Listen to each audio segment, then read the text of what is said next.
Magnien président. Coup de com', coup bas, coup fourrette de la campagne. Sur la forme, que retenir de la conférence de presse de François Fillon? On ne dit plus Charles conférence de presse, on dit contre-offensive médiatique. C'est comme ça qu'en ont parlé hier les spécialistes. C'était l'occasion pour François Fillon d'éclaircir quelques points. Souvenez-vous, la semaine dernière, il disait ça. Nous n'avons qu'un seul compte au Crédit Agricole de Sablé-sur-Sarthe. Ça, c'était la semaine dernière, car entre-temps, les choses ont un peu évolué. Nous possédons 2 PEA, 2 comptes titres, 2 assurances vie, 2 comptes épargne logement, 2 plans épargne logement, 3 comptes courants, 1 compte joint, 1 compte espèces, un livret de développement durable et un livret A.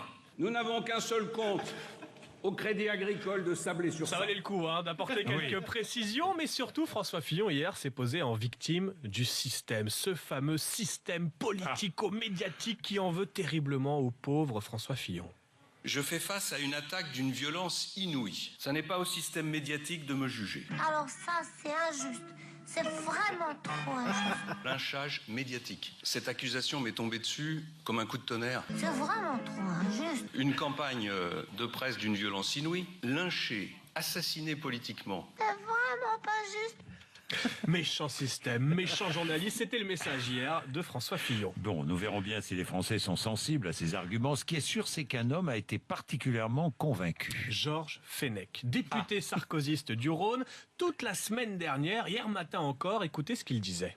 Je considère que les événements qui viennent de se produire rendent caduques, je dis bien caduques, les élections primaires. Nous ne pouvons pas continuer avec un candidat qui aujourd'hui est en extrême difficulté. Ça n'est pas possible. Voilà, Fillon, c'est fini. C'est ce que disait Fenech la semaine dernière, mais c'était avant la fameuse conférence de presse.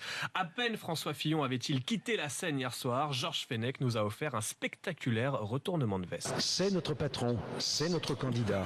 Il n'y a aucun doute là-dessus. Donc l'important, c'est de faire campagne pour François Fillon, pour essayer de convaincre nos concitoyens.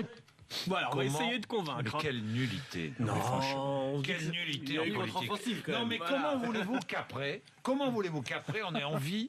Oh non, mais franchement, ça s'appelle qui peut encore preuve d'une voter pour certaine Georges souplesse. Fenech? Faut être ouvert d'esprit, Jean-Jacques. Voilà. Jean-Christophe Cambadelli, c'est mon invité dans un instant. Et pour Charles. être prêt à vous répondre, Jean-Jacques, la patate nécessaire, le premier secrétaire du PS s'est entraîné tout seul hier soir dans son bureau en enregistrant son édito.